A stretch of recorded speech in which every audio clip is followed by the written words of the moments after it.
మృత్యువు ఏ రూపంలో ఎక్కడి నుంచి వస్తుందో ఎవ్వరికీ తెలియదంటారు. సరిగ్గా లెబనాన్, సిరియాలో అదే జరిగింది.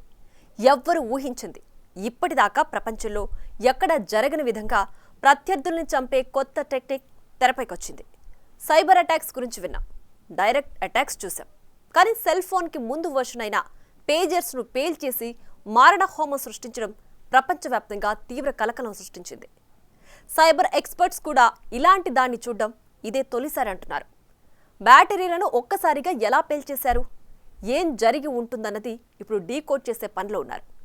మరోవైపు పేజర్లే పేలినప్పుడు సెల్ ఫోన్లను హ్యాక్ చేసి పేల్చడం పెద్ద పని కాదన్న డౌట్లు కూడా తెరపైకొస్తున్నాయి.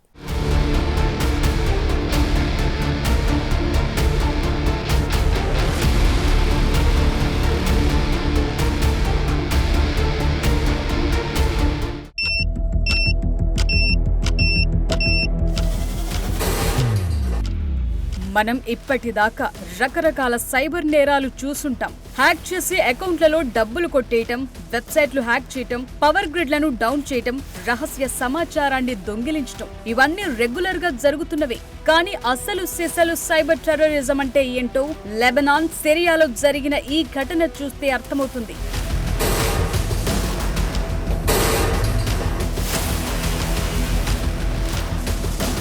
చూశారుగా, లెబనాన్, సిరియాలో పేజర్లు ఉన్నట్టుండి ఒక్కసారిగా ఎలా పేలాయో. ఇలాంటిది జరుగుతుందని ప్రపంచంలో ఏ సైబర్ ఎక్స్పర్ట్ కూడా ఊహించి ఉండరు. స్పెషల్ కోడింగ్ మెసేజ్ తో అన్నిటినీ ఒకేసారి పేల్చారా, లేక డివైస్ తయారు చేసేటప్పుడే బ్యాటరీ పక్కన పేలుడు పదార్థం ఏదైనా ఉంచారా, స్పెషల్ రేడియో ఫ్రీక్వెన్సీ మెసేజ్ ద్వారా బ్లాస్ట్ చేశారా అన్న విషయం తేల్చేందుకు తలలు పట్టుకుంటున్నారు.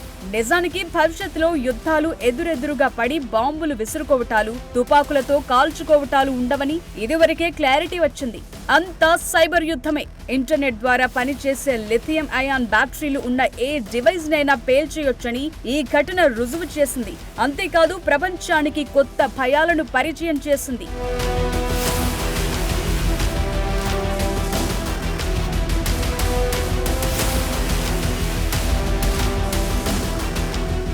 ఇప్పుడు మన దేశమైనా మరెక్కడైనా చాలా మంది ఒక్కటి కాదు 2 స్మార్ట్ ఫోన్లను మెయింటైన్ చేసే వారెందరో ఉంటున్నారు. అంటే 2 బ్యాటరీలు, అవి కూడా పవర్ ఎక్కువగా ఉన్న బ్యాటరీలు, స్పీడ్ గా ఛార్జ్ అయ్యేవి కూడా వస్తున్నాయి. సో టెక్నాలజీ పెరుగుతున్న కొద్దే ఇలాంటి కొత్త కష్టాలు కూడా తెరపైకి రావటం సహజంగానే మారుతోంది. నిజానికి పేజర్ ను అంత సులువుగా హ్యాక్ చేసే పరిస్థితి ఉండదు. ఎందుకంటే అంత అడ్వాన్స్డ్ టెక్నాలజీ లేకపోయినా సరే వాటినే పేల్చారంటే సింపుల్ గా హ్యాక్ అయ్యే మన స్మార్ట్ ఫోన్లను ఒకే సమయంలో బ్లాస్ట్ చేయటం పెద్ద కష్టం కాదన్న మాటను సైబర్ ఎక్స్పర్ట్స్ వినిపిస్తున్నారు. అంటే మనం సెల్ ఫోన్ బాంబులను వెంటేసుకుని తిరుగుతున్నట్లే లెక్క. దీన్ని టెక్నికల్గా చూసినట్లయితే ఎలక్ట్రోమెకానికల్ రిలే అని ఒకటి ఉంటుందండి, ఒకటి రేడియో ఫ్రీక్వెన్సీ ట్రిగరింగ్ అని ఒకటి ఉంటుందండి, సెన్సర్స్ అండ్ యాక్చువేటర్స్ అని ఉంటుంది అనమాట బేసిక్గా. సో దీని ద్వారా డెఫినెట్గా చేయొచ్చు. అంటే పేజర్లోనే బాంబు పెట్టారు, పేజర్లోంచే మనకు బాంబు పేలింది అనకుండా పేజర్ ఉపయోగించి పేజర్ పలానా జియో ఫెన్సింగ్ ఏరియాలో ఉన్నప్పుడు ఆటోమేటిక్గా ప్లాన్ చేసినటువంటి బాంబు పేలిపోవటం, అది డెఫినెట్గా పాసిబిలిటీస్ అయితే కంపల్సరీ ఉన్నాయి. విత్ ఇన్ ద పేజర్లో అయితే నేను వరకు వినలేదు.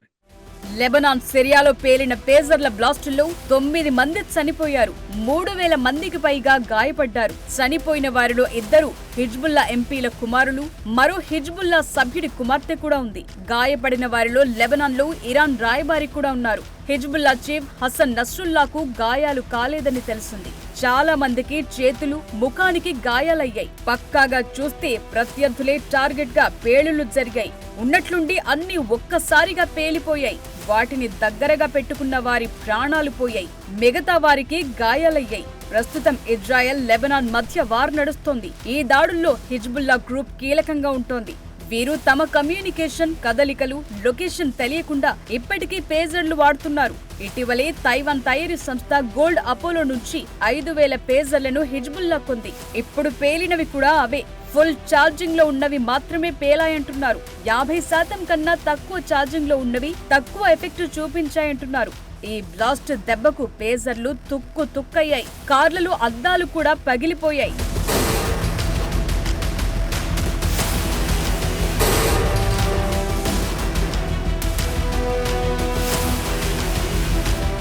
సెప్టెంబర్ 17వ తేదీ మధ్యాహ్నం 3:30 నుంచి ఈ పేజర్ల పేలుడు మొదలైంది. జేబుల్లో పెట్టుకున్న వారు చూస్తుండగానే పొగలొచ్చేశాయి. చిన్నపాటి గంతు పేల్చిన సౌండ్లు, అలాగే క్రాకర్స్ కాల్చిన శబ్దాలొచ్చాయి. ఏదో జరగరానిది జరుగుతుందని గుర్తించిన వారు వెంటనే వాటి నుంచి దూరంగా పరిగెత్తడం సీసీ కెమెరాల్లో రికార్డ్ అయ్యింది. కొందరైతే ఉన్నట్టుండి కుప్పకూలారు. సాధారణంగా పేజర్లైనా సెల్ ఫోన్లైనా ప్యాంట్ జేబుల్లో పెట్టుకోవటం, అలాగే గుండె దగ్గర జేబులో పెట్టుకోవటం కామనే. అందుకే ప్రైవేట్ పార్ట్స్ కు, గుండె భాగాలకు చేతుల్లో పట్టుకున్న వారికి చేతుల దగ్గర రక్తం కారుతూ కనిపించారు. దీంతోనే ప్రాణ నష్టం, గాయాల తీవ్రత పెరిగినట్లు గుర్తించారు. మన సెల్ ఫోన్లు పేలిన పరిస్థితి అంతే.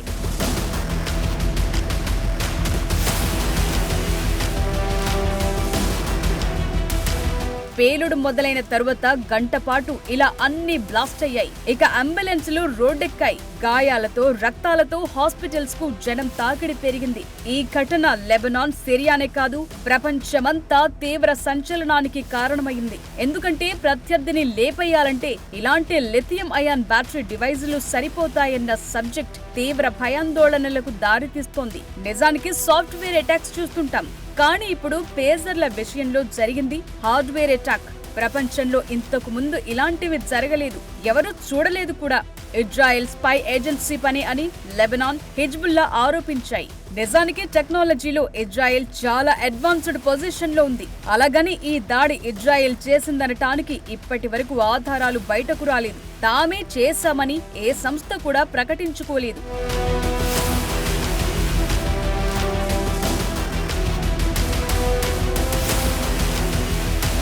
పేజర్ల పేలుడు ఒక్కసారి ఎలా జరిగింది? ఇదే ప్రపంచ వ్యాప్తంగా సైబర్ సెక్యూరిటీ ఎక్స్పర్ట్స్ తలలు పట్టుకుంటున్నారు. ఎవరికి వారి విశ్లేషణలు చేస్తున్నారు. పేజర్లో బ్యాటరీ పెట్టగా మిగిలిన ప్లేస్ లో powerful military grade explosive material పెట్టి దాన్ని కోడింగ్ మెసేజ్ ద్వారా సిగ్నల్ పంపి పేలుళ్లకు పాల్పడి ఉంటారని కొందరు అనుమానిస్తున్నారు. బ్యాటరీలను ఓవర్ హీటింగ్ చేయటం ద్వారా ఇలా చేసి ఉంటారని ఇంకొందరు అనుమానిస్తున్నారు. నిజానికి బ్యాటరీలు పేలకుండా టెక్నాలజీ రోజు రోజుకు పెరుగుతోంది. అయితే వాటిని పేల్చే టెక్నిక్స్ కూడా పెరుగుతున్నాయన్నది తాజా ఉదంతం చూస్తే అర్థమవుతుంది. ఫోన్ హ్యాక్ చేయటం, బగ్ ప్రవేశపెట్టడం, అనుమానాస్పద లింకులు పంపి బ్యాటరీలను వేడెక్కించి మాల్ ఫంక్షనింగ్ కు దారి తీయించి బ్లాస్ట్ చేయటం పెద్ద కష్టమేమీ కాదన్న వాదనలు వినిపిస్తున్నాయి. డెఫినెట్లీ మొబైల్ ఫోన్స్ కానీ లేకపోతే పేజెస్ కానీ రిమోట్ డెటనేషన్ కానీ, టైమ్ డెటనేషన్ కానీ, లేకపోతే ఒక ఎస్ఎంఎస్ వచ్చినప్పుడు కానీ, లేకపోతే ఒక జియో ఫెన్సింగ్ అంటే ఒక పర్టికులర్ ఏరియాలో ఉన్నప్పుడు కానీ మనం దీన్ని వెహికల్ బాన్ ఐడి అంటాం, అలా చేసుకోవచ్చు. అంటే మనం డైరెక్ట్గా బాంబ్స్ పేజర్లో చేయటం అనేది ఇంతవరకు జరగలేదు. But possibilities are endless. మనం పుష్ప విమానంలో చూసాం, మనము వాడు ఐస్తోనే కత్తి చేసి చంపటం అంతా కూడా. But possibilities are there. But జనరల్గా చూస్తే కనుక రిమోట్ డెటనేషన్ కానీ, టైమ్డ్ డెటనేషన్ కానీ, ఒక ఎస్ఎంఎస్కి ఒక కాల్ వచ్చినప్పుడు కానీ, లేకపోతే జియో ఫెన్సింగ్ కానీ. జియో ఫెన్సింగ్ అంటే ఏంటంటే ఒక పర్టికులర్ ఏరియాలో ఉన్నప్పుడు బాంబు పేలిపోవాలని చేస్తుంది. ఇదే కాదు, అంటే ఇంతకుముందు కూడా మనము వైఫై కంట్రోల్డ్ ఎనేబుల్తో కూడా డివైసెస్ చేయడం, తర్వాత దాన్ని హ్యాక్ చేసి ట్రిగర్ చేయటం, ద సిగ్నల్ రేంజ్ని పెంచడం, తగ్గించడం లాంటిది కూడా చేశారు. తాజాగా పేలిన పేజర్లను తైవాన్ సంస్థ తయారు చేసింది. అయితే ఇలాంటి మెటీరియల్ తయారు చేసేటప్పుడు కంపెనీలు చాలా జాగ్రత్తలు తీసుకుంటాయి. ఎందుకంటే ఎక్కడ లోపం వచ్చినా కంపెనీ కొలాప్స్ అయిపోతుంది. ఇక తిరిగి ఆ కంపెనీ డివైస్ వాడుకునేందుకు ప్రపంచ వ్యాప్తంగా ఎవరూ ముందుకు రారు. అందుకే చాలా కేర్ఫుల్ గా తయారీ దగ్గర నుంచి సప్లై దాకా జాగ్రత్తలు తీసుకుంటారు. ఈ పేజర్ల సప్లై చైన్ లో ఎక్కడైనా బ్రేకప్ చేసి మిలిటరీ గ్రేడ్ ఎక్స్ప్లోసివ్ వాడారా అన్నది దర్యాప్తులో తేలనుంది. పేజర్ అనేది అక్షరాలు, అంకెలతో కూడిన మెసేజ్లు, వాయిస్ మెసేజ్లు పంపించుకోవటానికి వీలున్న వైర్లెస్ టెలికమ్యూనికేషన్స్ ఎక్విప్మెంట్. ఇందులో మెసేజ్ సెండింగ్, రిసీవింగ్ తో పాటు వాయిస్ మెసేజ్ కూడా ఛాన్స్ ఉంది.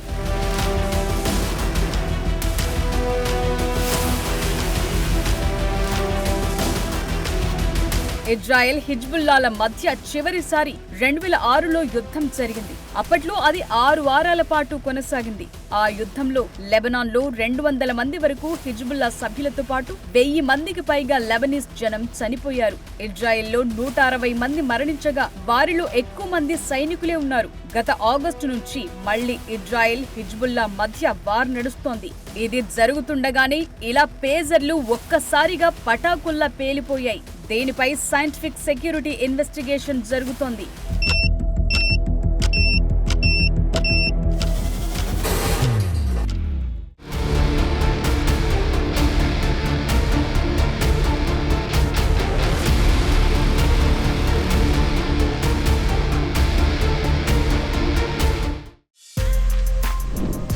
For more videos like this, subscribe Big TV channel.